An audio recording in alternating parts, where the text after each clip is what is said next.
There's a problem here. The janitress is my wife. Nagmamadaling hinakbang ni Dylan ang pagitan nila ni Lindy. Saka kinuha niya ang mop mula sa kamay ng babae. Huli na para magtago ka. Ipinagkanulo ka na ng singsing na suot mo. Napaawang ang bibig ni Lindy. Sa isang iglap, wala na sa kamay niya ang hawak niyang floor mop at wala na rin sa harap niya ang cart na naglalaman ng cleaning materials. Pero hindi pala para pakialaman ng asawa ang kanyang trabaho. Jam Tales presents Dylan and Lindy Inspiring Love Story, written by Iyana. Panibagong araw na naman, at para sa dalagang si Lindy, isang buong maghapon na pangungulit na naman ang kanyang Lola Gracia. Lindy, apo, kailan mo ba ako bibigyan ng apo sa tuhod? Tanong ng matanda habang tulak-tulak niya ang wheelchair na matanda. Lola, hindi ba't? Hindi na natapos pa ni Lindy ang sasabihin na magsalita ulit ito. Gusto ko makita ko pang apo ko sa'yo bago mawala ng tuluyan ang memorya ko. Sumikip ang puso ni Lindy. Sinabi kasi ng doktor na mas malaki ang tsansa na maging ulyanin ng Lola Gracia niya dahil sa dami ng gamot na iniinom nito. Tara, upo muna tayo, La. Sandali silang huminto sa paglibot. Sa ibabaw ng ospital na yon, may mga upuan na bato na pwedeng pahingahan. Huwag kang mag-alala, Lola. May boyfriend na po ako. Hinihintay ko na lang siya mag-propose sa akin. Once na maikasal na ako, gagawa kami ng maraming baby para sa'yo. Talaga? May nobyo ka na? Parang hindi makapaniwalang tanong nito. Opo, gwapo siya, matikas, mukhang model. Pero yung lalaki na nasa magazine na pala ang nakakuha sa kanyang atensyon. Hawak na matandang lalaki ang magazine. Mukhang tulad ng lola niya, pasyente rin doon ng lolo. Hindi ako naniniwala. Kung totoong may nobyo ka na, ay anong pangalan niya? Napakagat siya sa ibabang labi niya, saka napatingin ulit sa matandang lalaki na nagbabasa ng business magazine. Dylan. Oo, tama. Dylan Trinidad Pola. Napakunot na noo si Lola Gracia. Dylan Trinidad. Inulit ito ang pangalan na para bang sinusubukang hukayin mula sa alaala niya. Parang pamilyar. Opo, Lola. Agad na dugtong ni Lindy, sabay pilit ang ngiti. Matagal na po kami magkasintahan. Nakilala ko po siya sa trabaho. Nakwento ko na po sa inyo noon. Siguro po nakalimutan niyo lang. Tumatanda na po kasi kayo. Humagikhik pa siya. Natahimik si Lola Gracia ng ilang segundo. Tinitigan niya ang mukha ni Lindy na halatang kinakabahan, ngunit pilit na kalmado. Baya-maya, ngumiti rin na matanda. Baka nga. Dahil sa katandaan ko'y nakalimutan ko na siya. Pero mabait naman siguro ang nobyo mo, hindi ba? Nakahinga na maluwag si Lindy. Opo, Lola, mabait po siya. At mahal na mahal niya po ako. Bakit hindi niya ako dinadalaw? Hindi ko kayo nakikitang magkasamang dumalaw sa akin. Tanong ng lola niya na tila may bahid pa rin ang pagdududa. Busy lang po siya ngayon pero bibisita po siya kapag may oras na. Mabilis sa sagot ni Lindy. Parang kontento na ang lola niya sa sagot na yon. Napangiti ito at hinaplos ang kamay ni Lindy. Basta apo, masaya ako na hindi ka nag-iisa. Sumikip ang dibdib ni Lindy sa mga salitang yon. Pasensya na po, Lola. Ginagawa ko lang to para hindi kayo mag-alala. Bulong niya sa sarili. Hindi niya namalaya na buong usapan nila ay narinig ng matandang lalaki nagbabasa ng business magazine. Unti-unti nitong ibinaba ang hawak nitong pahina. Dahan-dahan na patingin ng matandang lalaki kay Lindy. Napataas ang kilay nito at malawak na napangiti. Nang makalampas na si Lindy at ang lola nito, ay dali-daling tinawagin ng matanda ang kanyang apo. Nakadalawang ring pa lang ng cellphone ay agad na sumagot ang apo niyang si Dylan mula sa kabilang linya. Grandpa, bakit napatawag po kayo? May masakit na naman po ba sa inyo? Sunod-sunod na tanong ng kanyang apo mula sa kabilang linya. Ikaw na bata ka. Hindi ko alam na pinaglilihiman mo na ako Magtungo ka rito ngayon sa ospital at ipakilala mo sa akin ang nobya mo. Galit na sigaw na matanda. Kaagad naman na napukunot si Dylan mula sa kabilang linya. Nobya? Sabay ngisi nito. Grandpa, mukhang epekto yan ng gamot mo. Wala akong nobya. Anong wala? Rinig na rinig ko't kitang-kita kong babae na narito sa ospital. Binanggit niya ang pangalan mo. Matagal na raw kayo magkarelasyon. Ngayon, kung patuloy ka magsisinungaling at hindi iharap sa akin ang nobya mo, ay mapipilitan akong tanggalin ka bilang CEO ng kumpanya. I told you before, pinakabawal sa company ang sinungaling na CEO. Naalarma naman si Dylan sa kabilang linya. Wala pang sinabi ang abuelo na di nito ginawa. Ay, alright. Ipapakilala ko siya sa'yo. Kung gusto mo, pakakasalan ko pa. Just wait me there, okay? Hindi naman na nagsalita pa ang matanda at basta nalang ibinaba ang tawag habang nakangisi. Habang si Dylan ay frustrated na ibinagsak ang cellphone. Sanjo! Sigaw ni Dylan sa kanyang sekretaryo. Bakit, boss? Tanong nito. Find out kung sinong babaeng tinutukoy ni Grandpa. Kung kailangan kunin mo lahat ng CCTV ng ospital natin, ay kunin mo at tiyakin mo kung sinong babaeng narinig at nakita niya nagpanggap bilang nobya ko. Napaawang ang labi ni Sancho. What? May nagpanggap bilang nobya niyo, boss? Ang lakas naman ng loob niya. Yes, she had the guts. Tingnan ko lang kung may mukhang ihaharap sa akin ng babaeng yan. What she did is a huge problem. You can go now. Yes, boss. Kaagad na umalis si Sancho sa opisina ni Dylan at naiwan siyang stress sa nangyayari. Hindi siya pwedeng bumaba bilang CEO dahil tiyak na ikatutuwa yon ng stepmother at stepbrother niya. He needs this position for the future. He will run for president ng kanilang kumpanya at wala ni isa siyang posisyon ang ibibigay sa bastardo niyang kapatid. Halos kalahating minuto nakalipas nang bumalik sa Sancho. Boss, here's the recording CCTV footage kung saan narinig ng lolo mo sinabi ng babae. Pinanood ni Dylan ang record ng CCTV. Narinig niya ang eksaktong pagkakasabi ng babae kung sino nobyo niya. At kitang-kita naman niya ang pagngiti at pagkausyoso ng lolo niya. This is insane. Naniwala agad si Grandpa sa ganun lang na salita. Bulalas niya. Napakibit-balikat si Sancho. You can't blame him, boss. Matagal ka na niyang sineset up ng mga blind date at hinahanapan ng babaeng pakakasalan. Pero ni isa walang nagtagumpay. You know your grandpa is waiting for you to get married and have a family. Maybe this is a good opportunity para kausapin ang babaeng yan, boss. Napaisip naman bigla si Dylan. Kung ang babaeng yon ang magiging paraan para manatili siya sa posisyon, then he needs her. Where's her file? Seryosong tanong niya. Kaagad naman na inaabot ni Sancho ang folder na naglalaman ng background details ng dalaga. Lindy Santos, 25 years old. Currently has multiple jobs. What? Are you kidding me? Sinong normal na tao maraming trabaho sa isang araw? Sabay tingin ni Dylan kay Sancho na nagkibit-balikat na. She's one of a kind, I guess. Baka para sa lola niya kaya marami siyang trabaho. Napagalaman ko rin kasi na matagal lang nasa ospital ang lola niya at may malubhan sakit. Napatango si Dylan at napaisip. Marahil iyon nga ang dahilan. Kaya ngayon, mas kailangan niya makausap ang dalaga. Bigla ay tumunog na naman ang cellphone niya. It's Grandpa again. Walang buhay niyang sambit. Mukhang kailangan niyo na magmadali, boss. Bago pa kayo maunahan ng lolo niyo para makausap ang babae. Sambit ni Sancho. You're right. Kaagad ay isinuot ni Dylan ang coat niya. Cancel all my meetings. We will get her.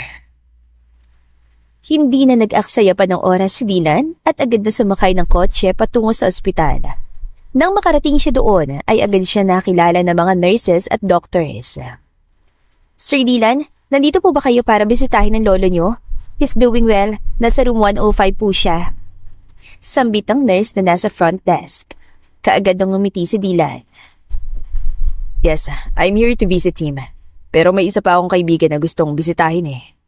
Ah, ganun po ba? Ano pong name ng patient? Kaagad naman na tumingin si Dylan kay Sancho. Anong name ng patient? Tanong niya. Nagulat si Sancho at nataranta saka muling hinagilap ang pangalan sa cellphone. Ang nurse naman ay alanganing ngumiti at tila naghinala dahil hindi alam ni Dylan ang pangalan ng bibisitahin. Hindi niyo po kilala, sir? Tanong ng nurse. I forgot the name. Lola kasi ng friend ko yung patient. Sambit ni Dylan. Napatango na lang ang nurse, pero bakas pa rin ang paghinala sa mukha nito. Ngunit hindi na nagsalita pa dahil kilalang tao ang kaharap. Sir, Remedios Santos po ang pangalan. Sambit ni Sancho. Yeah, that's right. Nakangiting sambit ni Dylan, saka humarap ulit sa nurse. Anong room number ni Remedios Santos? Wait lang po, Sir Dylan. Sambit ng nurse saka tumingin sa monitor ng computer. Room 106 po. Sige, salamat. Tugon ni Dylan saka sinanyasan si Sanjo na sumunod. Mabilis siyang umakyat sa second floor at hinanap ang room 106. Sakto naman dahil kalalabas lang ni Lindy na mga oras na yon. Nagtago si Dylan sa isang 8 taong kwarto. At nang padaan na si Lindy, ay agad niyang tinakpan ang bibig nito at hinila papasok. Daing ni Lindy. Naiwan naman si Sanjo sa labas at nagbabantay. Samantala si Lindy ay agad na pumiglas pagpasok pa lamang niya sa kwarto. Nang hindi siya makawala, ay kinagat niya ang kamay na lalaki. Aray! Sigaw na lalaki at agad siyang binitawan. Mabilis sa tumakbo si Lindy patungo sa pintuan, pero hindi niya yun mabuksan at tila nakasarado mula sa labas. Hindi ka makakalabas ng walang pahintulot ko. Sambit na lalaki sa kanyang likuran, dahilan kaya napaharap siya rito. Doon ay nakita niya ang isang guwapong lalaki, matangkad, nakabes sa suit, at tila pamilyar sa kanya. Sino ka ba? At bakit mo ako kinulong dito? Wala akong naalalang atraso sa kahit na sino. Galit na sambit na Lindy at pilit na pinapalakas ang loob niya. Sigurado kang hindi mo kilala? Sabay ngisi na lalaking nasa harapan niya. Napakunot siya na noo at pilit inaalala kung saan niya nakita ang lalaki. You seem to have forgotten me. Ipapaalala ko sa'yo. Ako lang naman ang lalaking ipinakilala mo bilang nobyo sa lola mo. Bigla ay nanlaki ang mga mata ni Lindy. Ha? Ikaw? Bigla ay pumasok sa isipan niya ang nabasa niyang pangalan sa business magazine na binabasa ng matanda kanina. Si Dylan Trinidad? Yung business tycoon? As in bilyonaryo? Nanatiling nakatitig si Lindy kay Dylan na parang hindi pa rin makapaniwala sa narinig niya. Yes, at alam mo ba, dahil sa pagpapanggap mo ay mas lalong naging malaking problema ang ginawa mo. Malamig nitong sambit. Dahan-dahang ngumiti si Dylan. Lumapit siya ng isang hakbang, sapat para maramdaman ni Lindy ang bigat ng presensya nito. Hindi ko naman sinasadya. Mabilis sa depensa ni Lindy. At saka paano mo naman nalaman na ginawa ko yun?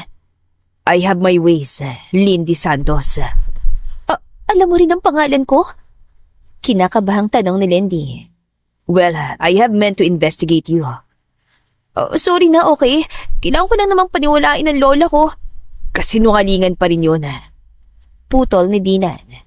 Dahil sa isang pangalan na binitawan mo, naniwala ang lolo ko na may nobya na ako. At alam mo ba kung anong ibig nung sabihin? Natahimik si Lindy at mahigpit niyang hinawakan ng laylayan ng damit niya.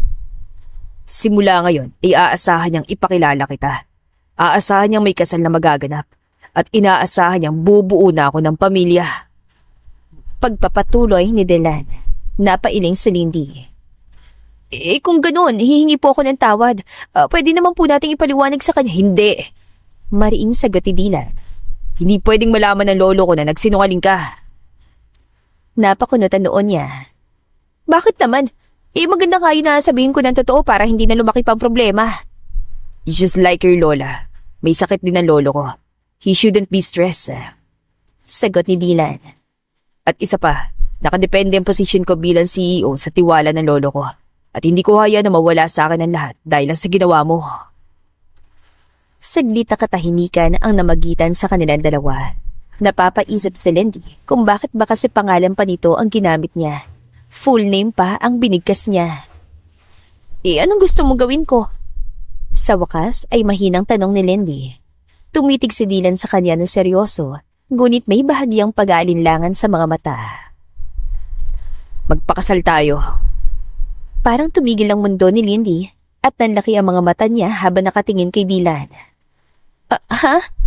Napaatras siya. Hindi pwede, hindi naman kita kilala eh.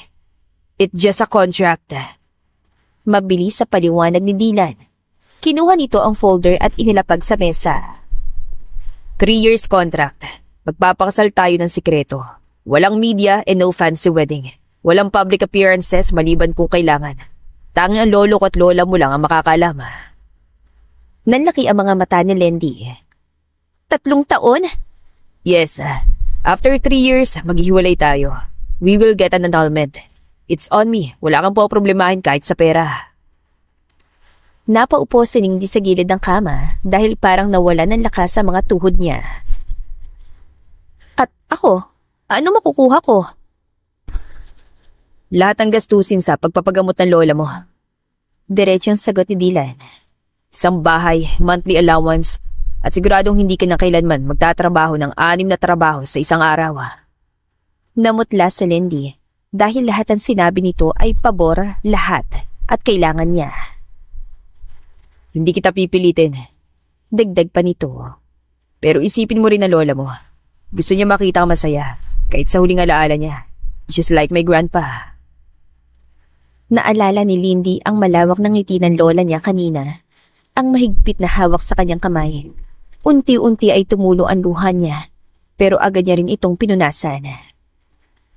Pumapayag na ako. Nanginginig na sambit niya. Pero may kondisyon. Nagtaas ng kilay si Dylan. Ano yun? Hindi mo ako pwedeng tratuhin na parang ari-arian. Mariin niyang sabi. Gusto ko rin magtrabaho dahil ayoko maghinala ang lola ko. At kapag natapos ng kontrata, wala na dapat tayong connection pa. Saglit na pinagmasdan ni Dylan ang babae sa harap niya. At ano pa? May gusto ko pa pang sabihin? At ano? Siyempre, bawal kunin ang pagkababae ko, no? Deal. Walang tumpik na sagot ni Dylan, sabay abot ng kamay. Welcome to my life, soon to be Mrs. Trinidad. Napatingin si Lindy sa kamay nito bago dahan-dahang inabot ang kamay ni Dylan. Let's go. Sambit ni Dylan at hindi na binitiwan ang kamay niya. Teka lang, saan? Hindi na nakapagsalita pa si Lindy nang kusang bumukas ang pintuan ng kwarto at diretso silang lumabas ng ospital. Saka sumakay sa isang mamahaling kotse. Baka pwede ko malaman kung saan tayo pupunta. Hinihingal na tanong ni Lindy. We will go shopping. Tugon ni Dylan saka tinignan ang suot niya. Napataas ang isang kilay ni Lindy. Grabe ka naman makatingin. Parang ang dumi-dumi ng damit ko Nakasimangot niyan sambit. Napatikhim si Dylan. Wala akong sinabing madumi ang damit mo. Hindi lang kasi ang bagay na suot mo mamaya para sa seremonya ng kasal. Bigla ay nanlaki ang mga mata ni Lindy. Ha? Kasal? Ikakasal tayo mamaya? Tumango si Dylan. Yes, and please, no more questions. Bawat tanong may kapalit. Isang halik. Ano bang...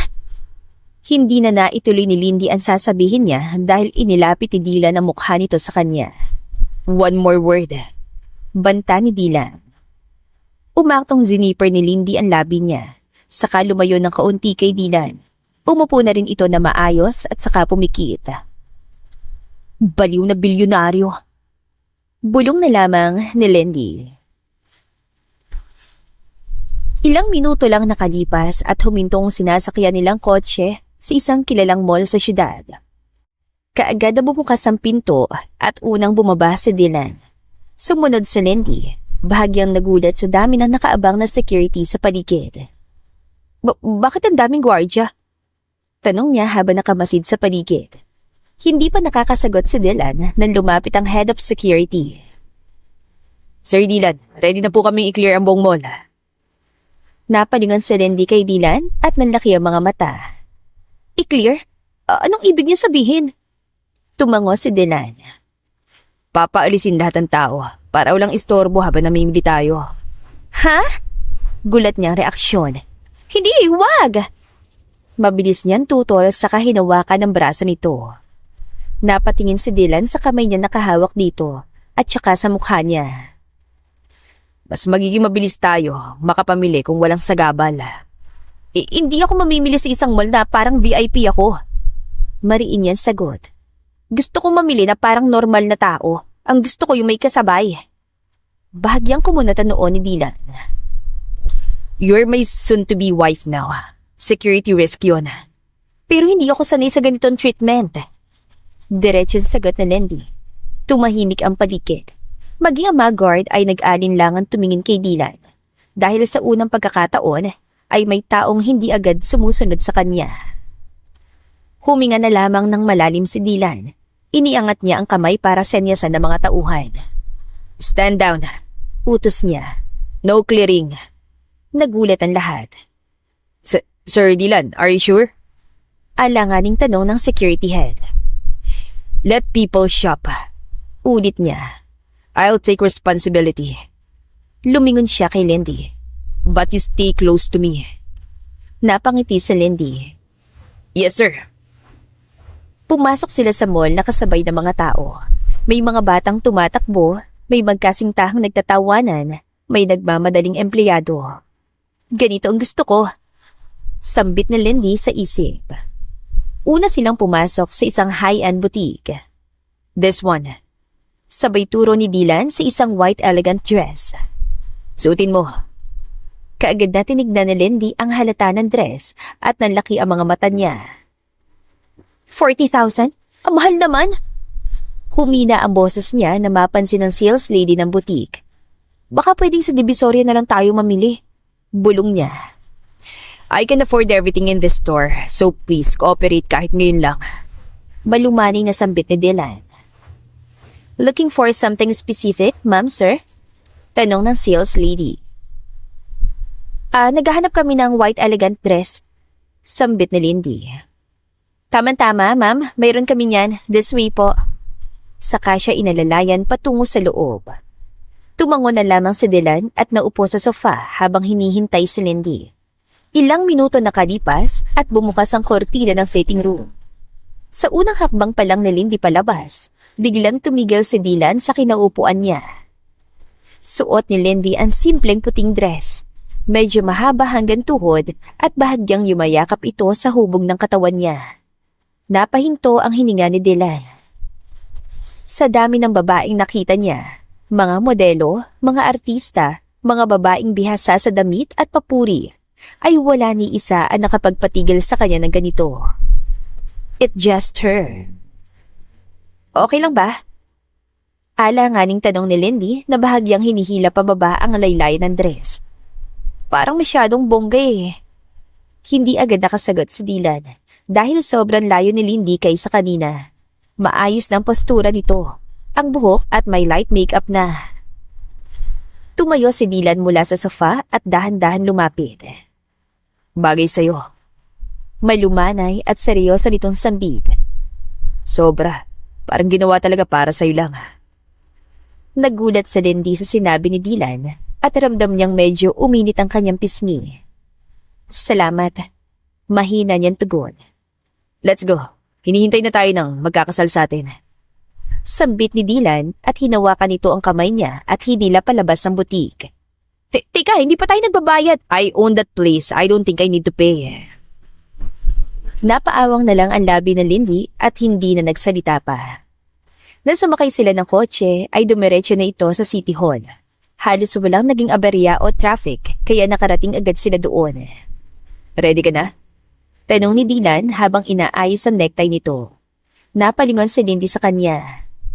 Para namang may choice pa akong umatras. Pilit niyang biro, pero bakas ang kaba sa mga mata niya. Saglit siyang tinignan ni Dylan. Kung aatras ka ngayon, hihinto tayo. Napangiti siya na mapait. Kung aatras ako ngayon, konsensya ko pa kapag nawala ka sa posisyon mo. At isa pa, ayoko nang bigyan pa ng bigat sa dibdiban lola ko. Huminga siya ng malalim. Ay, let's do this. Dagdag pa niya. Tinawag sila ng staff papasok. Mr. Dylan Trinidad and Miss Lindy Santos? Yes, we're here. Sabay nilang sagot. Sa loob ng maliit na silid, naroon ang civil registrar, 2 staff bilang witnesses, kasama na si Sanjo. Hindi na nagtanong pa si Lindy kung paano ganun sila kadaling ikasal ngayon dahil sa isang bilyonaryo ay walang imposible. Do you, Dylan Trinidad, take Lindy Santos to be your lawful wife? Diretsong tanong ng registrar. Saglit na tumahimik ang silid at tumitig si Dylan sa kanya ng diretso sa mga mata. Pakiramdam ni Lindy ay matutunaw siya sa titig na yon. Pinisil niya tuloy ang kamay nito. I do. Mariing tugon ni Dylan. Do you, Lindy Santos, take Dylan Trinidad to be your lawful husband? Nanikip naman ang dibdib ni Lindy. Pumikit siya sandali at huminga ng malalim. I do.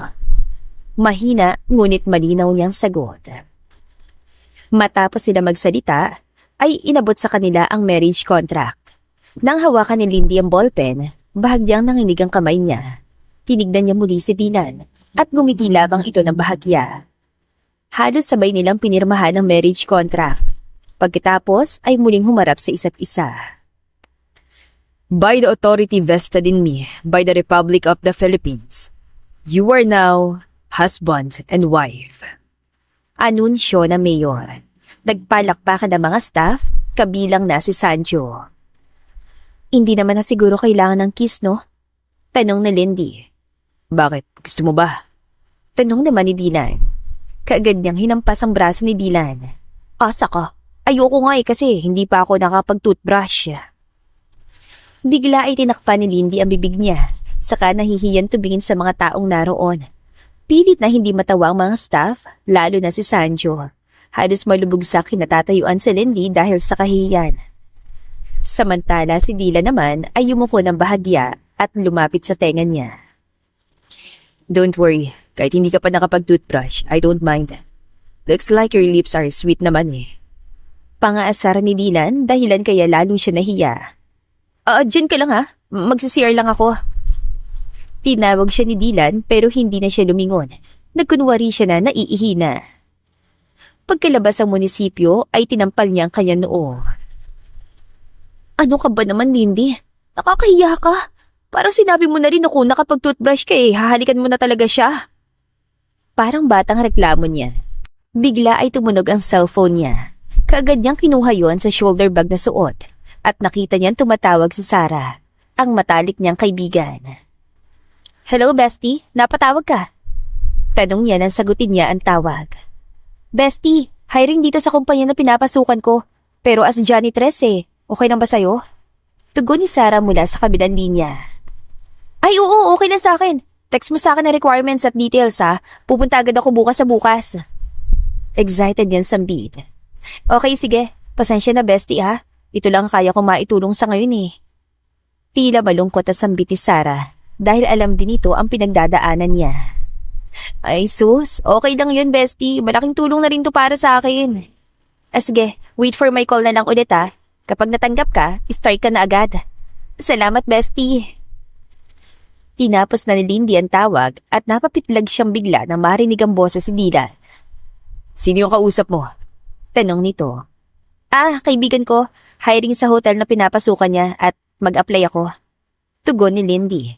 Napailing si Dylan. I told you, you're my responsibility now. Hindi mo kailangang magtrabaho. And we had a deal, sir. Gusto ko pa rin magtrabaho. Saglit na tumahimik si Dylan.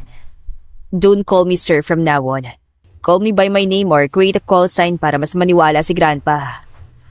Okay, Habi. Diretsyong nasambit ni Lindy. Pagkatapos ay agad din na napahinto. Napangiti naman si Dylan sa narinig at hindi niya alam kung bakit. Pero masarap sa pandinig ang tawagin siyang Habi. Then, should I call you wifey? Pangaasar na naman ni Dylan sa kanya. Nagtakip na ng tenga si Lindy at agad na sumakay sa kotse. Hindi na niya hinintay pa si Dylan dahil tiyak na patuloy lang siya nitong aasarin. Pero kahit na ganoon, malaking tulong pa rin sa kanya ang pagiging palaasar nito. Dahil na kahit paano, hindi siya naiilang dito na sobra. Kung pumayag ka ng tawagin kitang wifey, dapat lang na meron ka nito. Nang makasakay sa kotse ay ani ni Dylan. May kinuha ito sa loob ng bag. Itong singsing na ito, mula pa ito kay Lolo.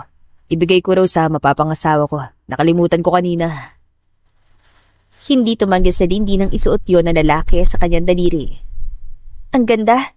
Bagay sa akin, oh. Namamangha niya pang wika. Tama ka. Bagay ka. Sumang-ayon naman na lalaki. Hindi alam ni Lindy kung guni-guni niya lang, pero nang muling magtama ang mga mata nila, parang pati si Dylan ay nakaramdam ng malakas na kabog ng dibdib, lalo na nang magkatinginan sila ulit. Samantala, nang maiwan si Dylan sa labas, ay agad niyang tinawagan ang grandpa niya. Oh, nasaan na kayo? Kanina pa ako naghihintay dito sa ospital. Iyon agad ang bungad ng matanda sa kanya. Grandpa, hindi kami matutuloy magtungo dyan ngayon ni Lindy. May importante pa raw siyang dapat gawin. But maybe this week ay pupuntahan ka namin. Paliwanag ni Dylan at hinihiling niya na sana ay pumayag ang lolo niya. Napabuntong hininga naman ng matanda mula sa kabilang linya. Ay, siya sige. Pumapayag ako dahil sa wakas this time ay may babae ka nang ipapakilala sa akin. Pero siguraduhin mo lang na ipapakilala mo siya sa akin, Dylan. Yes, Grandpa, I promise. Hindi na nagsalita pa ang matanda at basta na lang siyang binabaan muli ng tawag. Kaagad naman sumakay na si Dylan sa kotse. Iatid na kita sa inyo. Sambit ni Dylan. Nagtaka si Lindy. Hindi ba natin ngayon pupuntahan ng lolo mo? Tanong nito.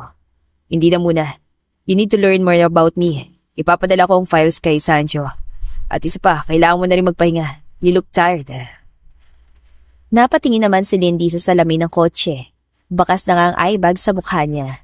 Galing kasi siyang night shift at dumiretso lang ng ospital kanina para bisitahin ang lola niya. Tumango na lamang si Lindy at sinabing ang address niya. Sa tingin niya ay ayos na rin yun dahil maghahanda pa siya para mag-resign sa mga part-time job niya. Habang nasa biyahe ay unti-unting nakatulog si Lindy dahil sa pagod. Habang si Dylan naman ay pasimple lang siyang tinititigan. Hindi alam ni Dylan kung tadhana ba ang nangyari. Pero magaan ang loob niya kay Lindy the moment na magkaharap sila. Nung una ay nagagalit pa siya.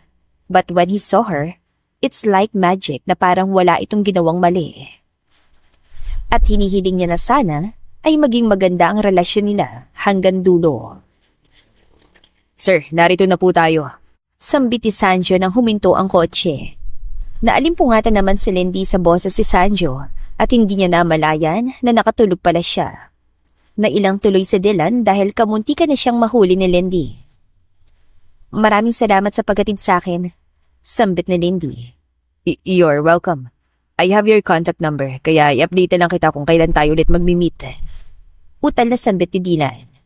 Sige. Nahihiyang sambit niya bago tuluyan lumabas. Pagpasok niya sa apartment ay tila bumilis ang tibok ng puso ni Lindy. Halos sapuhin niya yun at sa hindi niya malamang dahilan ay napangiti siya. Magaan ang pakiramdam niya lalo't nabawasan ang problema niya tungkol sa gamutan ng lola niya. Aayusin na lang niya ang kontrata at sitwasyon nila ni Dylan hanggat kaya niya. Nang gabi ring yun ay naipadala na sa kanya ang file na tinutukoy ni Dylan.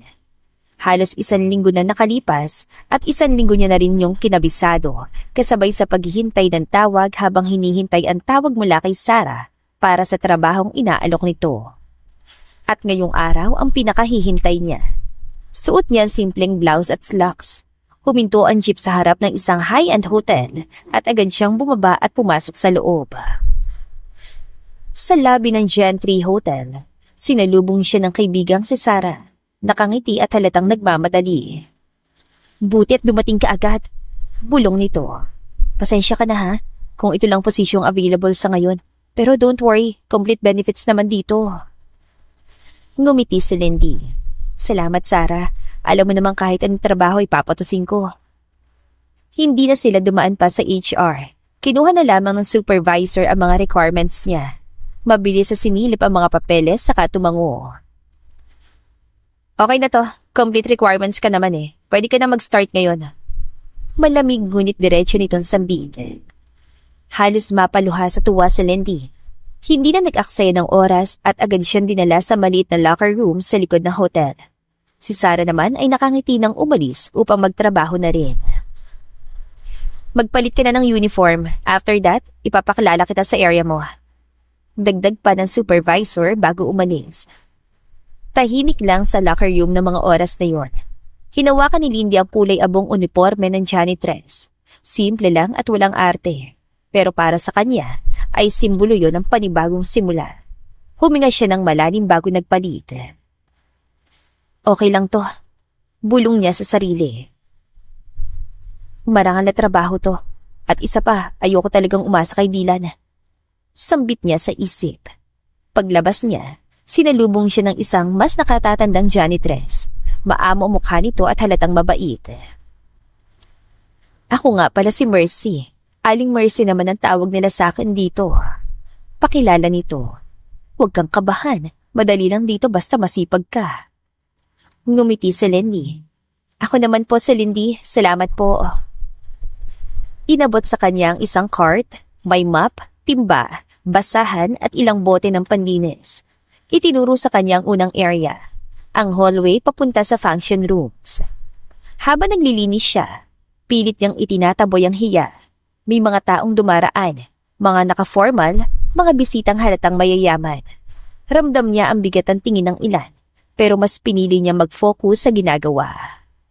Ngunit hindi rin maalis sa isip niya na kung nakapagtapos lang siya, baka maganda rin ang posisyon niya. Makalipas ang ilang minuto, biglang nagkaroon ng kaunting commotion sa lobby. May ilang staff na nagkakandara pa at may mga lalaking nakasuit na pumasok. Darating daw ang may-ari. Bulong ni Aling Mercy mula sa hindi kalayuan. Big boss daw yun. Hindi na pinansin pa ni Lindy at ipinagpatuloy lang niya ang pagmamap. Ngunit na mapatingin siya sa salamin sa gilid ng hallway, ay bigla siyang napatigil. Parang bumagal ang paggalaw sa paligid niya at ang tanging paglalakad ng lalaki ay tila naman naging slow motion. Si Dylan. Nanlaki ang mata ni Lindy nang tila ma-realize niya kung sino ang nasa harapan niya. Mabilis niyang ibinaba ang tingin at nagkunwaring abalang-abala sa paglilinis. Biglang uminit ang pisngi niya. Hindi niya alam kung dahil sa hiya o kaba. Nakasuot ito, seryosong ekspresyon ng mukha at may kausap na hotel manager habang papalapit sa direksyon niya. Ay, huwag niya sana akong mapansin. Bulong niya. Ngunit huli na. Huminto ang mga paa ni Dylan, ilang hakbang ang layo mula sa kanya. Bigla itong tumahimik at tila naguluhan ng manager at ang mga tao na nasa paligid. Wait, may I know you? Malamig na tanong ni Dylan. Dahan-dahan na patingin si Lindy at doon nagtagpo ang mga mata nila. Saglit na gulat ang dumaan sa mukha ni Dylan. Lindy? Mahina ngunit malinaw nitong tawag. Parang gusto na lumubog sa sahig ni Lindy. Mahigpit niyang hinawakan ang hawakan ng map. Opo, ako nga po. Maingat niyang tugon. Dito po ako nagtatrabaho, sir. Tumikim ang hotel manager na halatang naguguluhan. Sir, may problema po ba? She's newly hired. We can fire her right now if you want. Meron. The janitress is my wife. Nais sana niyang isigaw na malakas pero hindi. Ayaw niyang mawala ang respeto ni Lindy sa sarili nitong desisyon. Humakbang si Dylan palapit sa misis. Kinuha niya mula rito ang floor map. Inusog niya rin ang card. Dumukwang siya at bumulong sa tenga ng babae. Huli na para magtago ka. Pinagkanulo ka na ng singsing na binigay ko sa'yo. Napanganga siya. Palitan ng map na ito. Luma na masyado. Ang cart, make it smaller. Mabigat ito para sa babaeng cleaner. Hanggang sa iutos yun ni Dylan ay nanatiling nakangangalang si Lindy. Ngunit bago tuluyang umalis, muli siyang tumingin kay Lindy nang may kung anong emosyon sa mga mata niya na hindi mabasa ng dalaga. At doon niya lang na-realize na hindi pala ganong kadaling paghiwalayin ng kontrata at ang totoong damdamin. At nang makaalis na si Dylan, ay sakalang nakahinga na maluwag si Lindy. Akala niya ay makikialam ito sa trabaho niya. Habang tinutulak niya ang panibagong cart papunta sa service hallway, bigla siya napatigil nang marinig ang pamilyar na boses. Isang boses na matagal na niyang iniiwasan pero kailanman ay hindi niya makakalimutan. ang taong nanloko sa kanya. Lindy, is that you? Tanong ng lalaki. Nanlamig sa Lindy. Dahan-dahan siya lumingon at doon niya nakita si Marco, ang lalaking minsang pinangarap niyang makasama habang buhay. Naka-uniform din ito ng hotel staff, maayos ang bihis at may nakasabit na ID sa dibdib. Katabi nito ang isang babaeng nakapulupot sa braso nito, si Jessa, isa sa mga ka-school batchmate nila nung college. Oh my gosh! Natatawang sambit ng babae, habang mula ulo hanggang paa ay sinisipat siya. Yan na pala yung sinasabi mong ex mo? Lindy, right? Akala ko naman kung sino maganda at may kaya. Siya na nga yun, babe. Yung feeling santo. Sabay tawa ng dalawa. Hindi agad nakapagsalita sa Lindy at biglang bumigat ang hawak niya sa mapa. Grabe, Lindy. Hindi ko inakala na dito kita makikita. Janitress ka na pala ngayon. Dagdag ni Marco na kunwaring nagulat at may diin ang huling salita nito na tila sinadya. Napayuko si Lindy. Hindi dahil sa kahihiyan, kundi dahil sa inis, pero pinilit niyang manatiling kalmado. Marangal na trabaho to at wala akong inaapakan tao. Diretso niyang tugon. Ngumisi si Jessa at umangkla kay Marco. Talaga? Kasi parang ang baba naman na napuntahan mo. Buti na lang at nakaalis ka na sa kanya, Marco. Just imagine, ikaw nagtatrabaho sa hotel tapos siya naglilinas ng sahig. Tumawa si Marco, isang maikling halakhak na parang lalong nang aasar. At inaamin ni Lindy na nasaktan siya sa reaksyon nito dahil kung umasta ito ay tila wala silang pinagsamahan. Kaya nga, mabuti na lang at naghiwalay kami. By the way, boy pa ba yung lola mong baliw? Sabay ngisi ni Marco. Parang nagpinting yung tenga ni Lindy, kaya napakuyom siya sa kanyang kamao. Huwag mong idadami ang lola ko at wala kang karapatan tawagin siyang baliw. Galit niyang sigaw, dahilan kung bakit nila nakuha ang atensyon ng mga taong naroon. Wah, parang akala mo naman nakakatakot ka. Sabay tawa ni Jessa. To our respected customers, please excuse her manners. Wala kasi siyang tinapos kay janitress lang kaya niyang pasukan. So ingat kayo sa kanya. She might be a thief. Napaawang ang labi ng Lindy dahil sa paninira ni Jessa. Ay, grabe kayong dalawa. Bagay na bagay kayo sa isa't isa. Isang manggagamit at isang maninira. Since binanggit mo na lang din si Lola Marco. So, kailan mo babayaran ng utang mo sa amin? Baka nakakalimutan mo.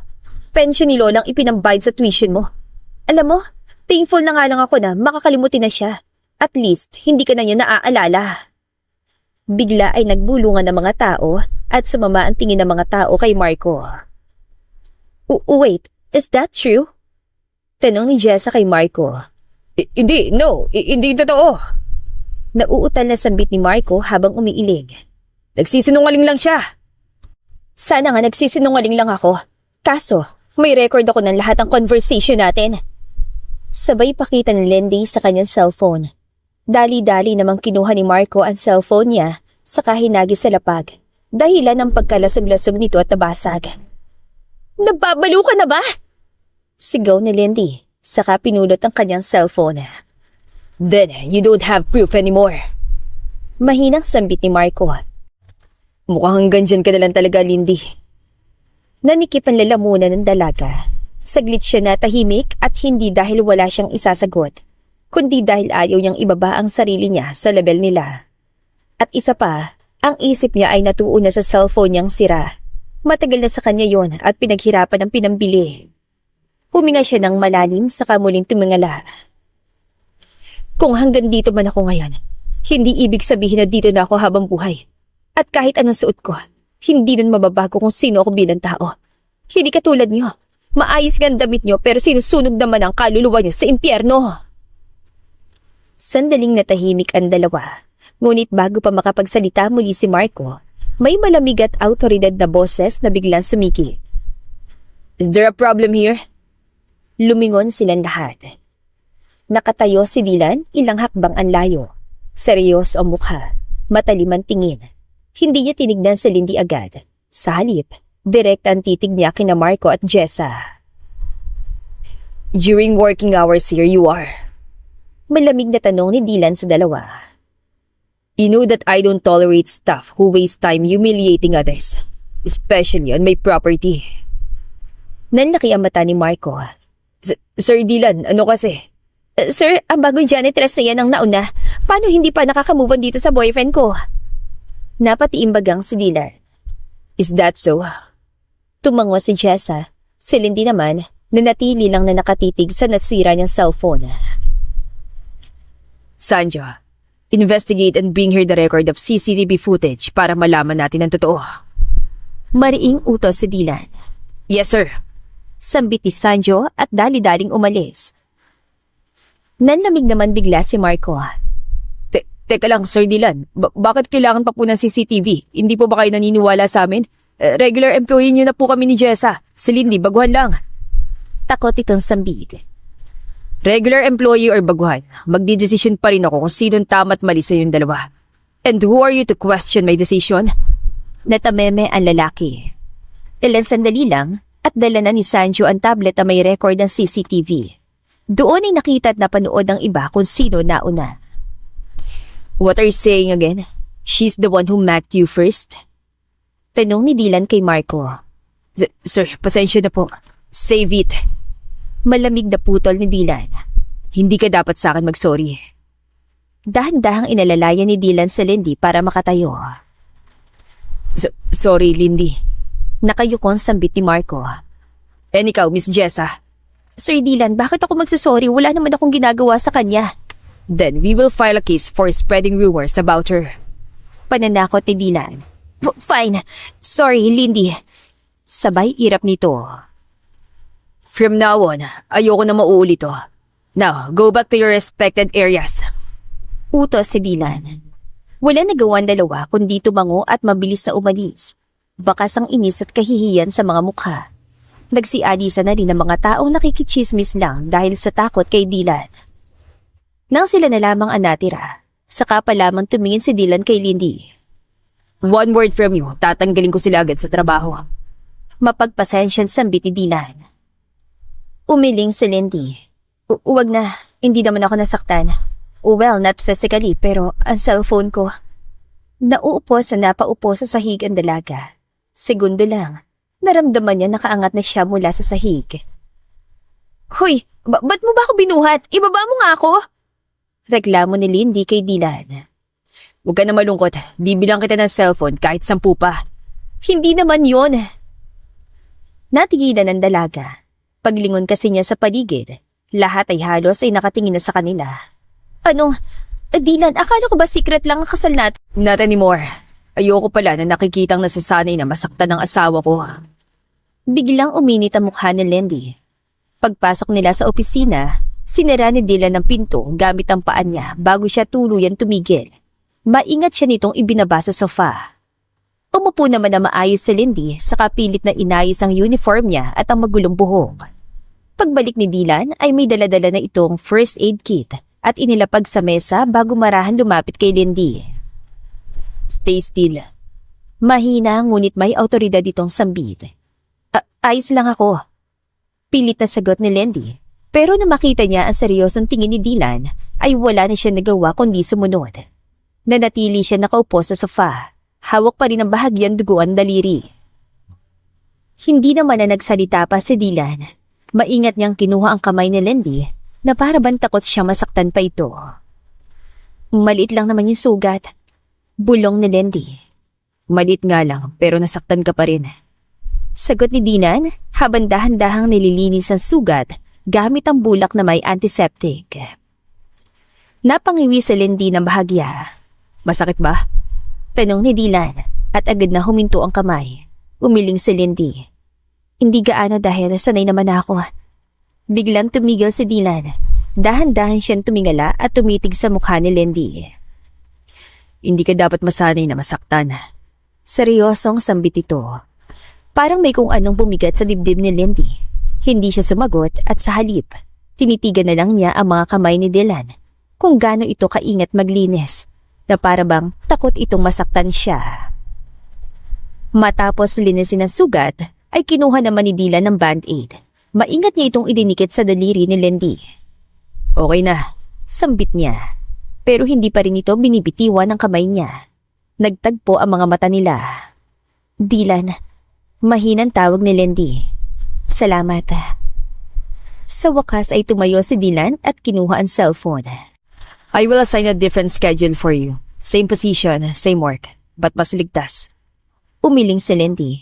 Ayoko ng special treatment. Hindi na siya tinignan ni Dylan sa mata ng sumagot. Hindi ito special treatment. Protection to. Hindi ko nahayaan na mangyari ulit ang nangyari kanina.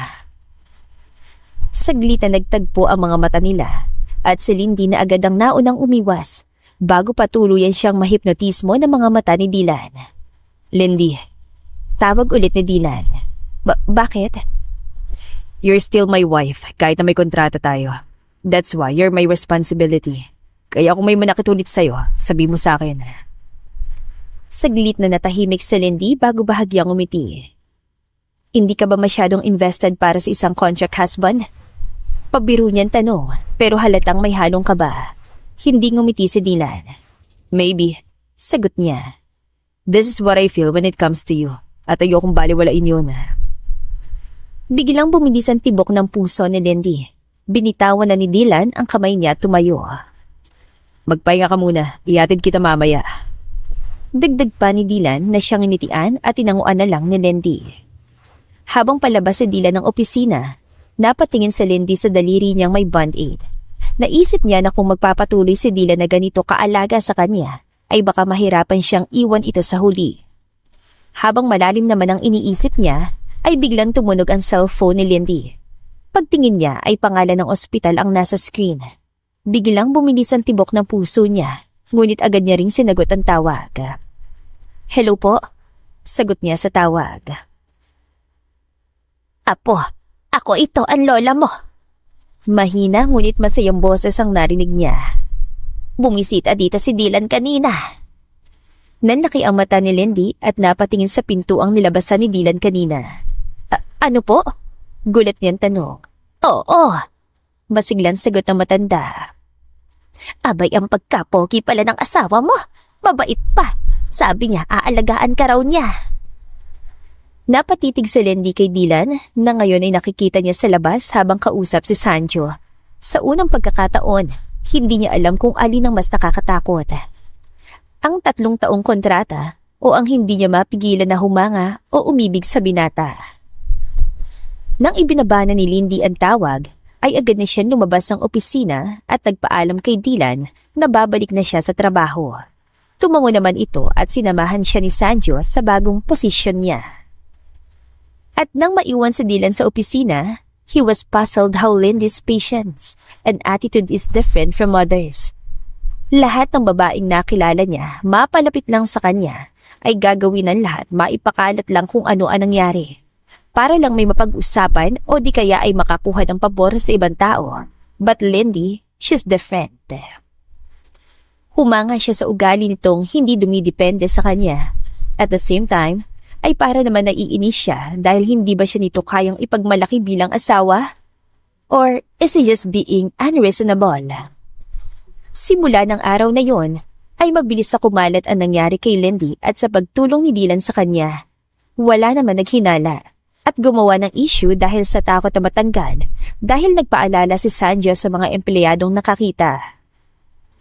Janitress pa rin ang posisyon niya pero hindi na sa hallway, kundi sa iisang department na lang kung saan ay madalas niyang makita si Dylan at madalas siyang hilahin papasok sa opisina para kumain. May kanin ka pa sa gilid ng labi mo. Natatawang sambit ni Dylan dahil kasalukuyang katatapos lang nilang kumain. Saan? Pinunasan naman ni Lindy ang gilid ng labi niya. Wala naman eh. Hindi pala kanin, laway pala. Natatawang asar ni Dylan. Che, yung ka na naman eh, tripo na naman ako. Inis ngunit natatawang sambit ni Lindy, sabay hampas sa braso ni Dylan. Wow, mukhang saya niyo ah. Kaagad na natigilan si Dylan at napatayo. Grandpa, what are you doing here? Alanganing tanong ni Dylan. Napatayo na rin agad si Lindy at bigla ay bumilis ang tibok ng puso niya. Ang tagal mo ipakita sa akin ang asawa mo eh. Kaya heto, ako nang pupunta para makilala siya. Tugon na matanda. Napahawak naman si Lindy sa laylayan ng uniform niya dahil hindi siya handa at sa ganung sitwasyon pa sila naabutan kanina. Mabilis naman na hinawakan ni Dylan ang kamay niya na siyang bahagya niyang ikinagulat. Grandpa. Mahinahon ngunit may kumpiyansang sambit ni Dylan. This is Lindy. She's my wife. Napalunok si Lindy sa sariling laway at pakiramdam niya nanlamig bigla ang kamay niya. Lumapit naman ang matanda gamit ang tungkod dito at pinagbasdan si Lindy mula ulo hanggang paa. Lindy palang pangalan mo. Sa wakas, nakilala rin kita. Masayang sambit ang matanda. Magandang tanghali po. Magalang na bati ni Lindy at bahagyang yumuko upang magmano kahit na nanginginig ang tuhod. Masaya po akong makilala kayo. Napangiti ang matanda. Isang ngiting may halo ng tuwa at ginhawa. Ngunit tama bang narinig ko? Asawa? Mag-asawa na kayo? Tanong na matanda. Opo, Grandpa. Yung po sanang surprise ko sa inyo sa darating na banquet Paliwanag ni Dylan. Mas lalong lumawak ang ngiti ng matanda. Nasurpresa pa rin naman ako. Sa wakas, malalagay na rin sa tahimik ang isip ko at hindi ko na iisipin pa kung kailan ka mag-aasawa. Pero bakit uniform ng janitress ang suot mo? Biglang tanong na matanda. Nanlaki ang mata ni Lindy at bago pa siya makasagot ay nagsalita na si Dylan. Choice niya po yun, Grandpa. Seryosong sabi niya. She wants to work as janitress. Ayaw niyang umasa lang sa akin. Tumingin ang matanda kay Dylan saka muling bumaling kay Lindy. Ibig sabihin, kahit asawa ka na ng isang Trinidad, gusto mo pa rin tumayo sa sarili mong paa? Tumango si Lindy. Opo, tama po kayo, Grandpa. At hindi ko po ikinahihiya ang trabaho ko dahil marangal po ito. Biglang tumawa ng malakas sa matanda. Kaya pala. Sambit nito, sabay tapik sa dibdib. Sabi ko na nga ba may dahilan kung bakit ikaw ang pinili ng apo ko. Ngumiti si Dylan at bahagyang umiwas ng tingin. Grandpa. Lumapit pang matanda kay Lindy at marang hinawakan ng kamay niya. Salamat, Iha. Seryosong sabi nito. Sa wakas ay nakita kong masayang apo ko sa tabi mo. Napalingon si Lindy kay Dylan at bahagyang ramdam niya ang pamumula ng kanyang pisngi. Napansin niya rin ang pagiging masiyahin ni Dylan, hindi gaya nung unang beses nilang magkita. Medyo naiilang pa siya noon at natatakot. Grandpa, kumain na po ba kayo? Bigla ay tanong ni Dylan. Hindi pa. Sagot ng matanda. Pero mukhang mas masarap kumain kapag kasamang manugang ko. Napangiti si Lindy, bagamat may kaba pa rin. Ihahanda ko po ang mesa. Hindi na. Putol lang matanda. Sabay na tayong kumain. Pero, bigla ay bumaling ang tingin nito kay Dylan. Pagkatapos ay gusto kong marinig kung paano kayo nagkakilala. Biglang nagkatinginan sina Dylan at Lindy at sabay silang napalunok. Mukhang dito na kailangan ni Lindy na mahabang kwento gaya na napag-usapan nila ni Dylan. Buti na lang at kinabisado niya. Kinagabihan, habang lula ng kotse at pauwi na, ay nag-usap si Lindy at Dylan habang nasa kotse. Lindy, mahingin sana akong pabor. Panimula ni Dylan. Napansin na niya kanina pa na tila malalim ang iniisip ni Dylan. At ngayon ay seryoso naman ang ekspresyon ng mukha nito. Sige, ano ba yon? Tanong ni Lindy. Family-oriented kasi ang mga ka-meeting ko sa darating na event. They value image, stability, legacy. Tumango si Lindy. Gusto mo ba akong isama? Yes. Diretso nitong sagot. I want to introduce you as my wife. If they trust you, they'll trust me. And we'll get them as sponsors. Sige, sasama ako sa'yo. Don't worry, I'll behave. Nakangiti niya sambit at tinapik si Dylan sa braso. Behave ka naman as always eh. Huwag ka rin mag-alala kasi hindi kita pababayaan sa event. Ilang araw pang lumipas at buong week ay naging abala si Lindy sa pagsusukat ng gowns, trying makeup, and keeping her posture. Kahit pagod na sa trabaho, ay madalas siyang makatulog sa kondo ni Dylan dahil narito ang mga designers, hair and makeup artists na umaasikaso sa kanya. Until the day of the event, sa labas ng kondo ay naghihintay si Dylan sa paglabas niya. Halos himatay naman siya sa kaba na nararamdaman niya. This is it, pansit. Kaya ko to. Bulong niya sa sarili bago tuluyan lumabas. Nang mag-angat si Dylan ng tingin ay saktong paglabas ni Lindy. He was stunned by her appearance. She was glowing and take a step like a slow motion. Inaamin ni Dylan na para siyang na-starstruck sa ganda ni Lindy. Sino mag-aakala na may igaganda pa pala ito? Bumagay ang red bodycon dress sa hubog ng katawan nito. Bigla ay parang kumabog na mabilis ang tibok ng puso ni Dylan. Bagay ba? Alanganing tanong ni Lindy. Bagay na bagay sa'yo. Para kang artista. Walang pag-aalinlangan na tugon ni Dylan. Namula naman agad ang pisngi ni Lindy. Nambola ka na naman. Tara na, baka malit pa tayo. Nakangiting sambit niya. Nakangiting inalalayan siya ni Dylan at hinawakan ng kamay. Saka pinulupot ni Dylan ang kamay sa kanyang bewang. Nang makasakay sila sa kotse, ay tila dumoble naman ang kaba ni Lindy. Dahil ngayong gabi, haharap siya sa mga kilalang tao, mayayaman at hindi niya tiyak kung kaya niya kung sakaling may mga mata pobre siyang makakasalamuha. Huminto ang kotse sa harap ng engranding event venue. Ngunit dahil may biglaan tawag si Dylan mula sa isang investor, napagpasyahan nilang mauna si Lindy. I'll follow. Sabi ni Dylan bago siya bumaba sa kabilang side. Just stay where people can see you. Tumango si Lindy. Madali siya nakapasok dahil sa VIP invitation na binigay ni Dylan sa kanya. Pagpasok niya sa ballroom, bumungad ang liwanag ng mga chandelier, ang tunog ng mahihinang tawanan at ang amoy ng mamahaling pabango. Hawak niya maliit na clutch, suot ang eleganting bodycon dress na pinili ni Dylan mismo. Okay, I will do my best to help him. Bulong ni Lindy. Ngunit bago pa siya makalayo, ay may narinig na siyang pamilyar na boses mula sa kanyang likuran. Wow, hindi ko inakala na may lakas ka ng loob na pumasok dito. Nanlamig ang buong katawan niya. Dahan-dahan siya lumingon. At doon ay malinaw niya nakita si Marco. Nakasuit, may hawak na champagne at may ngising punong-puno ng panlalait. Anong ginagawa mo rito? Malamig nitong tanong sa kanya. Same question. Tugon ni Lindy habang pilit pinapakalma ang sarili. Tumawa si Marco. Don't tell me you're janitress by day, social climber by night. Pinandilatan siya ni Lindy. Wala kang karapatang bastusin ako, relax. Hindi mo ko kaya. Putol ni Marco.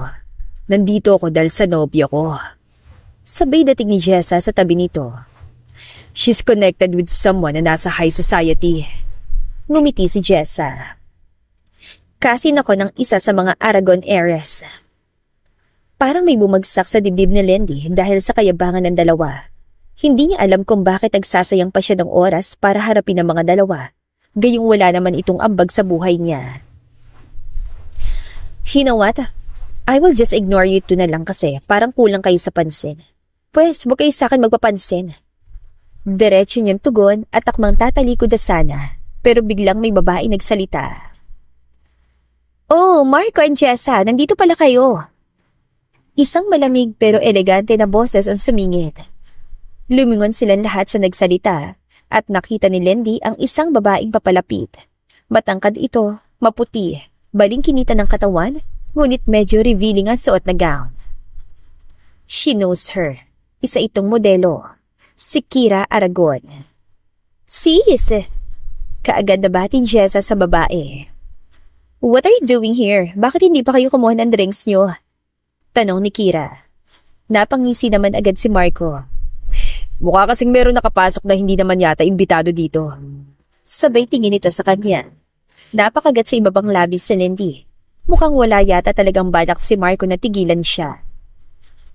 Napatingin naman sa kanya si Kira. Oh, who are you by the way? May kilalang tao ka bang kasama? Kilalang tao? Nako sis, baka sugar daddy ka mo.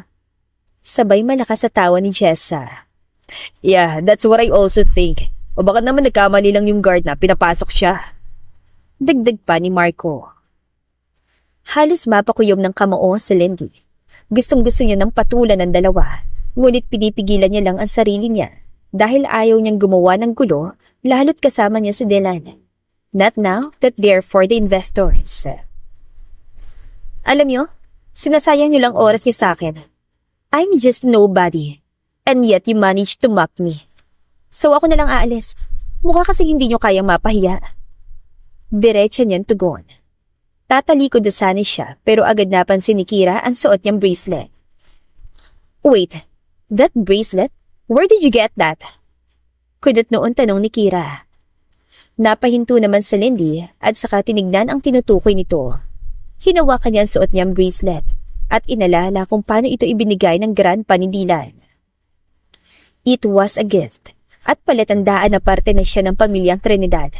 Kaya sobrang iniingatan at mahalaga sa kanya ito. It's a family heirloom. Bigay sa akin na. Hindi natapos si Lindy ang sasabihin niya dahil nagsalita agad si Jessa. Don't bother sis. Mukha naman cheap eh. This is not cheap. Family heirloom to ng pamilyang Trinidad. Inis niyang sambit. Napakunot na noo si Marco. You mean, our boss? Dylan Trinidad? Sabay tawa nito na malakas. Asa ka namang papansinin ka nun? Oh, don't tell me. Sasabihin mo kasama mo rin siya rito. Tanong ni Jessa. Habang ang dalawa ay hindi pa tapos, ipahiya siya at maliitin. Si Kira naman ay nakatitig lang sa bracelet niya. She maybe knows na nagsasabi siya ng totoo. How did you get that? Tanong ni Kira na halos wala ng emosyon na mukha. Sis, don't listen to her. Baka ninakaw niya lang yan sa boss namin. Shut up, Jessa. I'm asking her. Napairap si Lindy dahil sa pagiging bida-bida ni Jessa. Ayaw na niya magpaliwanag pa at baka mas magkagulo pa sila kapag hindi na siya nakapagtimpi kaya tumalikod siya. Sakto namang umilaw ang cellphone niya at tumunog. Hudyat na may tumatawag. Kaagad niya nakita ang pangalan ng ospital kaya dali-dali niya itong sinagot. Miss Lindy, nagwawala po ulit ang lola niyo. Hinahanap po kayo. Ayaw niya pong kumalma. Tuloy-tuloy na sambit ang nurse mula sa kabilang linya. Nataranta siyang bigla. Please don't leave her. Papunta na po ako. Sagot niya habang nanginginig ang boses. Wait! Answer me first! Sigaw ni Kira. Pero hindi na siya lumingon pa. Nawala na rin ang isip niya na nasa event siya at hindi na rin niya naalala si Dylan. Tanging tumatakbo lang sa isip niya ay ang lola niya. Samantala, ilang minuto lang ang lumipas nang pumasok naman si Dylan sa venue. Nasaan yung babaeng kasama ko kanina? Agad niyang tanong sa staff na nag-welcome sa kanila kanina. Ay sir, hindi ko na po napansin. Dylan tried to call her, pero nagri-ring lang ang cellphone nito. Ipinalibot ni Dylan ang kanyang mga mata, ngunit hindi niya talaga makita si Lindy. Mabilis siya nilukob ng kaba. Nang mga oras na yon ay agad namang siya nakita ni Kira at agad itong lumapit sa kanya. Dylan, mabuti tagpunta ka. Masaya nitong sambit at yayapos sana sa braso niya pero agad siyang umiwas. Napakurap naman si Kira at medyo napahiya. You seem worried. What happened? Tanong nito na kunwari nag-aalala. Hindi sumagot si Dylan at sa halip ay abala siyang kontakan si Lindy. Napansin ni Kira na walang balak si Dylan na kausapin siya kaya gumawa siya ng paraan. You know what? May babaeng gumamit ng invitation mo. Nagpakilala siyang kasama mo raw. Doon tuluyan nakuha ni Kira ang atensyon niya. Nasaan siya ngayon? Mariing tanong ni Dylan. Umalis na, mukha napaya eh. Let's... Hindi na siya pinatapos si Dylan. Hindi pa niya nakikita ang mga kamiting niya. Tumalikod na siya at mabilis na naglakad palabas. He doesn't care about the investors or big opportunities. Isa lang ang nasa isip niya, si Lindy. Nalaman na lang ni Dylan na nasa ospital si Lindy nang ipaalam sa kanya ni Sanjo dahil ito mismo ang naghatid dito. Kasalukuyan tahimik ang ospital kung saan naroon ang hospital room ng lola ni Lindy. At nang makalapit siya sa pintuan, doon ay nakita niya si Lindy na nakaupo sa gilid ng kama. Hawak ang kamay ng lola nito. Lola! Umiiyak na sambit ni Lindy. Nandito na po ako. Huwag ka nang matakot. Mahinang humihikbi ang matanda na para bang bata. Akala ko, iniwan mo na ako. Hindi po. Agad niyang sagot. Hindi kita iiwan, Lola, ha? Pangako po. Dylan was stunned. Ang babaeng palagi niya nakikitang masipag, matapang at palangiti. Ngayon ay nanginginig at pilit na pinipigilan ng hikbi habang kinukwento sa lola niya ang kung paano siya. Hanggang sa unti-unting humupang iyak ni Lindy, hanggang sa marahang pumikit ang lola niya at tuluyan nakatulog. Doon lang bumigay si Lindy. Napayuko siya at sa sobrang pagod, emosyonal at pisikal ay unti-unti siya napahilig sa gilid ng kama. Hanggang sa makatulog din habang hawak pa rin ang kamay ng lola niya. Dito na tuluyan lumapit si Dylan. Dahan-dahan niyang tinanggal ang kamay ni Lindy sa pagkakahawak sa kama habang maingat na parang natatakot siyang magising ito. Isinokbit niya ang isang braso sa likod niya, sa kanya dahan-dahang binuhat si Lindy. Sorry, I should have been there. Mahina niyang bulong dahil nakakaramdam siya ng guilty. Ayan mo, babawi ako sa'yo. Dagdag pa ni Dylan bago tuluyan lumabas habang buhat si Lindy. Kinabukasan, nang magising si Lindy ay nakahiga na siya sa malambot na kama. Maaliwalas ang paligid at tila hindi pamilyar sa kanya dahilan kaya napabangon agad siya. Nasaan ako? Mahina niyang sambit. Napalingon siya sa paligid at doon niya napansin na maluwang na kwarto. Minimalist pero elegante. Hanggang sa makita niya ang isang lalaking litrato ni Dylan. Nasa kwarto ako ni Dylan? Tanong niya sa sarili. Bago pa siya tuluyang mataranta, bumukas ang pinto at doon ay nakita niya ang kanyang lola na nakatayo at nakangiti. Lola! Masigla at halos maiyak niyang sambit nang makitang matanda na nakatayo, may kasamang isang private nurse. Gising ka na pala? Nakangiting sabi ng nurse. Inuwi po kayo ni Sir Dylan kagabi, pati ang lola niyo. May private doctor na ring magbabantay dito sa mansyon. Nanlaki ang mga mata ni Lindy. Inuwi niya si Lola? Tumango ang nurse. Para raw mas komportable at mas mabantayan. Hindi na napigilan ni Lindy ang sarili. Nilapitan niya ang lola niya at mahigpit ito niyakap. Makakasama na kita, Lola. Hindi na ako mag-aalala sa tuwing nasa trabaho ako. Umiiyak niyan sambit. Hindi na po kayo mag-iisa. Ngumiti ang matanda at hinaplos ang likod niya.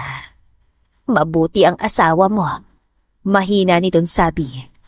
Opo, napakabuti po ni Dylan. Naluluha niyang tugon. Hindi na siya nag-aksaya ng oras. Tumakbo siya palabas ng kwarto, pababa ng hagdan, at hinanap ang opisina ni Dylan. Kaagad naman niya itong nakita dahil sa signage. Binuksan niya ang pinto na walang katok. Dylan! Tawag niya na makita niya ito nakaupo at nakaharap sa laptop. Kaagad niya itong niyakap na mahigpit. Ramdam naman niya ang gulat ito pero hindi naman siya iniwasan. Salamat. Sunod-sunod niyang sabi. Salamat sa pag-aalaga sa akin at sa lola ko. Salamat sa lahat. Sunod-sunod niyang sampit. At halos hindi niya napigilang halikan ito sa labi. Lindy. Pigil pa sana ni Dylan pero nakahalik na siya. Isang boses ang biglang sumingit mula sa laptop. Well, that was unexpected. Parang binuhusan na malamig na tubig si Lindy. Dahan-dahan siya lumayo kay Dylan at doon niya napansin na naka-video call conference si Dylan sa laptop nito. Kitang-kita niya ang mga mukha ng seryosong executives na nakatingin sa kanya. Pasensya na po. Dali-dali niyang sambit sa bayo ko. Sorry po. At bago pa may makapagsalita, ay tumakbo na siya palabas.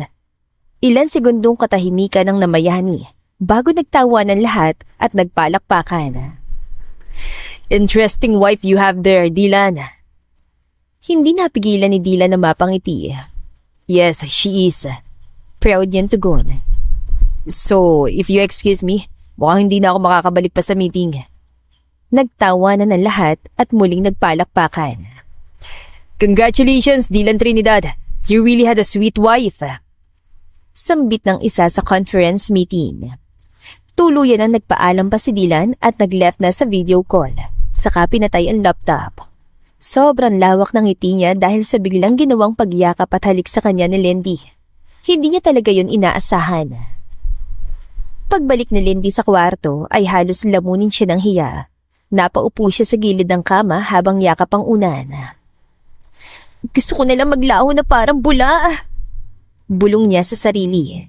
Bigla ay bumukas naman ang pinto at nang tignan niya ay si Dylan na naroon. Ganun mo ba ako kamahal kaya hindi ka na makapagpigil kanina? Nakangiting pangaasar ni Dylan. Dylan, napatayo siya. Nakakahiya yun, may mga kamiting ka pala. Tumawa si Dylan. Relax, you made their day. They said I had a sweet wife. Ang swerte kong araw eh. They also congratulate me. Napangiwi si Lindy. Huwag mo na akong asarin. Lumapit si Dylan at nagtaas ng kilay. Pero totoo naman, di ba? Mag-asawa tayo. Kontrata lang yun. Mabilis niyan sagot. 3 taon tayong magsasama, so normal lang naman siguro yun. Dahilan ni Lindy para makatakas sa ginawa niya. Humiga naman si Dylan sa kama at inilagay ang mga kamay sa batok. Tama ka naman. So, pwede na ba tayo magtabi sa kama kapag matutulog na? Kalmadong tanong ni Dylan. Bigla ay namula ang pisngi ni Lindy. Ano sinasabi mo? Sabay dampot niya ng unan. Loko ka? Pinaghampas niya ito ng unan habang tawan-tawa si Dylan na hindi man lang umiilag. Samantala sa labas ng kwarto, nagkatitigan ng 2 matanda nang marinig ang tawanan nila Lindy. Gumiti ang lola ni Lindy. Mukhang masaya sila. Tumango naman ang grandpa ni Dylan sa tabi niya. Talagang bagay na bagay sila. Sana'y magkaapo na rin tayo. Nakangiting nag-apiran 2 pagkatapos ay umaktong nagdarasal. Walang kaalam-alam ang 2 na nakikinig na sa kanila ang lolo at lola nila. Mabilis naman na kumalat na mayroon ng asawa si Dylan. At ang balitang yon ay hindi nakaligtas kay Kira. Alam na yan nung sa event pa lang na ang babaeng yon ay tiyak na may kinalaman kay Dylan. At hindi na nga siya nagkamali. That Lindy is Dylan's wife.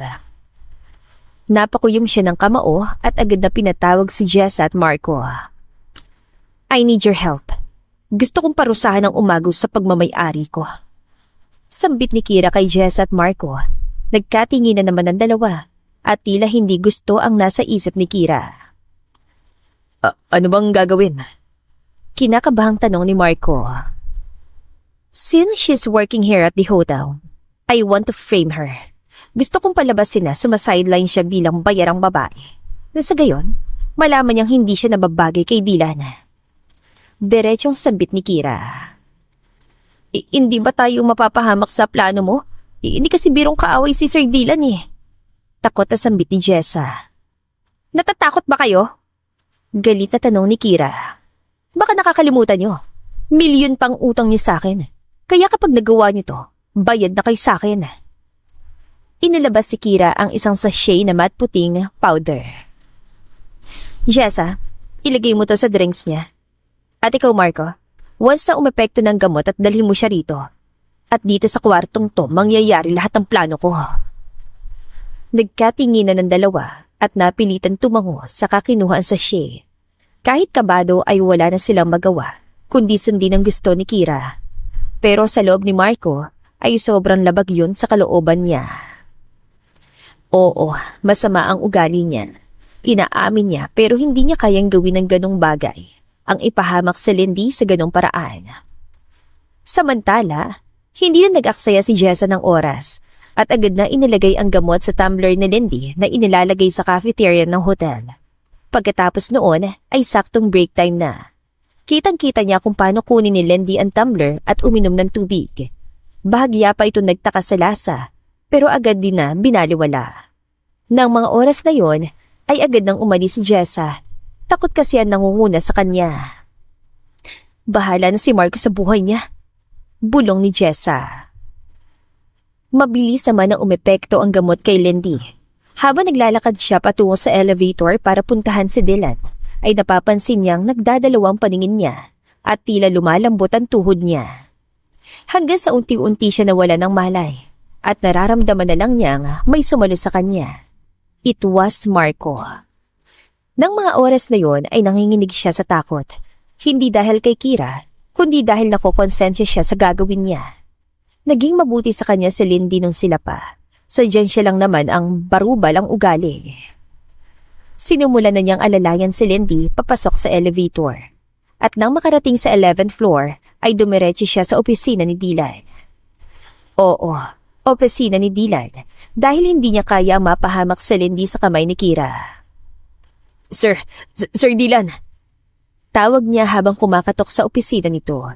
Kaagad na pinagbuksan yon ni Sanjo. Ma'am Lindy? Gulat na reaksyon nito. Kaagad na napatayo si Dylan nang marinig ang pangalan ng asawa at mabilis siyang lumapit. Doon ay nakita niyang walang malay si Lindy habang nakayapo si Marco dito. What the hell? Reaksyon naman ni Dylan at agad na inagaw si Lindy. Anong ginawa mo sa kanya? Galit niyan sigaw. Sir, hindi po ako. Si Ma'am Kira po, may gusto po siyang gawing masama kay Lindy. Well, they asked us to do that. Pero hindi ko kaya, sir. Naging mabuti po sa akin si Lindy nung kami pa. Kaya hindi po kaya ng konsensya ko. Sir, si Ma'am Kira po nasa Unit 101. Doon po niya balak gawin ang plano niya. Balak niyang palabasin na bayarang babae si Lindy. Paliwanag ni Marco. Bakit wala siyang malay? Tanong ni Dylan. May pinainom si Ma'am Kira sa kanya. Droga po yata. Si Jessa pong inutusan niya maglagay noon. Napakuyom ng kamao si Dylan. Sanjo, call the police at ipahuli mo si Kira at Jessa ngayon din. Utos ni Dylan na siyang agad na sinunod ni Sanjo. At ikaw, Marco, makakaalis ka na. Pero kakailanganin kong tulong mo once na mahuli sila. Sige po, sir. Tugon ni Marco at dali-dali na rin itong umalis. Nang maiwan sila sa opisina, ay agad na ibinaba ni Dylan si Lindy sa sofa at ibinaba na rin niya ang private curtain ng mga glass wall. Dylan, rinig niyang tawag ni Lindy. Kaagad siyang lumapit dito, pero hindi niya inasahang isang halik agad ang igagawa dito sa kanya. Mabilis niyang inalayo ang sarili sa asawa. Ang init. Mainit. Sambit ni Lindy at pilit na hinuhubad ang uniform. Lindy, you're not in yourself. Sambit niya saka binuhat si Lindy patungo sa shower room. Mabuti na lang at may sarili siyang shower room sa opisina. Maingat niyang inilagay si Lindy sa bathtub. Saka niya binuksan ang shower at malamig na tubig ang bumuhos. It will help to lessen your feeling. Napasinghap naman agad si Lindy. At nang pilit tatayo ay agad na dinaluhan ni Dylan kaya dalawa na sila sa bathtub. Ngunit maling desisyon yata yun dahil agad na umibabaw sa kanya si Lindy. Lindy, stop! Hinihingal na sambit ni Dylan pero parang walang narinig sa Lindy at hinubaran siya ng damit. Pinigil niya ang kamay nito. I will not take advantage of you. Wala ka sa sarili. I know what I'm doing, Dylan. Diretsong tugon ni Lindy habang nakatitig sa mga mata ni Dylan. Are you sure? Panigurado ni Dylan. Tumango si Lindy. You are my husband. I want you. I love you. Pag-amin ito na tila nahihiya pa, sabay kagat ito sa ibabang labi. Napangiti si Dylan at siya na ang unang kumilos para halikan si Lindy. Ang mga oras na yon ay kapwa nila pinagsaluhan ng init ng kanilang katawan. They are now connected hindi lang sa harap ng Diyos, kundi kapwa na nila alam na kahit sa puso nila ay mayroon na namumuong pag-ibig. Kinabukasan, balitang-balita ang paghuli kay Jess at Kira. Halos bawat channel ay ang mga ito ang laman ng balita. Itinakwil na rin ito ng pamilyang Aragon, habang si Dylan at Lindy ay masayang nakahiga sa sofa ng opisina ni Dylan habang nanonood ng balitang yon. Ang sasama talaga ng ugali nila. Sambit pa ni Lindy. Buti nga yung ex mo ay nakonsensya pa eh. Sambit naman ni Dylan. So, selos ka naman. Why would I? Akong pinakasalan mo. Ako ang future mo. Sabay halik ni Dylan sa noon niya. Maya-maya pa ay biglang tumunog ang cellphone ni Lindy at nakitang number yon ng nurse ng lola niya, kaya agad niyang sinagot. Miss Lindy, hinahanap ka na po ng lola niyo. Napatingin si Lindy kay Dylan bago sumagot. Pakisabi uuwi na kami. Sige po, Miss Lindy. Nang maibaba ang tawag, ay agad na umayos ng upo si Lindy. I think, karapatan na nilang malaman ng totoo mula sa simula. Ngayon naman ay iba ng sitwasyon natin eh. Mahal na natin ang isa't isa. Sambit ni Lindy. No, mas mahal na mahal kita. And yes, aaminin na natin sa kanila. Sambit ni Dylan. Sabay na silang nag-asikaso para umuwi sa mansyon. Pag-uwi nila sa mansyon, akala nila isang tahimik na tanghali ang sasalubong sa kanila. Ngunit pagbukas pa lang ng pinto, ay may mga nagputukan ng poppers at banner na may congratulations to the real couple. Naroon si Grandpa, si Sanjo at mga maids na nakangiti. Nagkatinginan sina Lindy at Dylan. Gulat at wala silang ideya sa nangyayari. Grandpa, alam niyo na po? Sabay tanong ni Dylan. Lumapit ang matandang lalaki habang may hawak na baso. Akala niyo ba hindi ko alam? Balik tanong nito. Napatawa si Dylan. Alam mo rin ang kontrata? Tumango ang matanda. Matagal na. Lalong nagulat si Lindy nang marinig ang boses sa likod niya. At ako rin. Sabi ng lola niya na nakaupo sa sofa habang may banayad ng ngiti. Alam ko na rin simula pa nung una. Lola? Naluha si Lindy. Hindi mahalaga kung paano kayo nagsimula. Dagdag ng matanda. Ang mahalaga ay kung paano kayo nagtapos at kung paano niyo pinili ang isa't isa. Natahimik ang dalawa habang magkahawak ang kamay. Hindi na po ito tungkol sa kontrata. Sambit ni Dylan, mariing tinignan si Lindy. Grandpa, Lola, mahal ko po si Lindy. At handa akong pakasalan siya kahit ilang beses pa. Naduluhan sambit ni Dylan habang nakaharap sa dalawang matanda. Abat dapat lang, wala kami nung ikasal kayo eh. Sambit ni Grandpa na ikinatawa ng lahat. Masaya ako na masaya ka at nahanap mo mabuting lalaki tulad ni Dylan. Sambit naman ng lola ni Lindy sa kanya niyakap ang apo.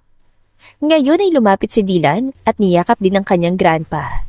At matapos ay sabay-sabay din ang niyakap ang isa't isa. Sa pagitan ng yakap ay marahang bumulong si Dylan. Mahal na mahal kita, wifey. I love you too, hubby. Sa huli, humiwalay ang dalawang matanda para magkaroon ng moment ang dalawa. Pakiramdam nila ay newlywed sila at talagang hindi pinalampas si Dylan ang halikan siya sa labi. Nagsigawan ang lahat at nagpalakpakan.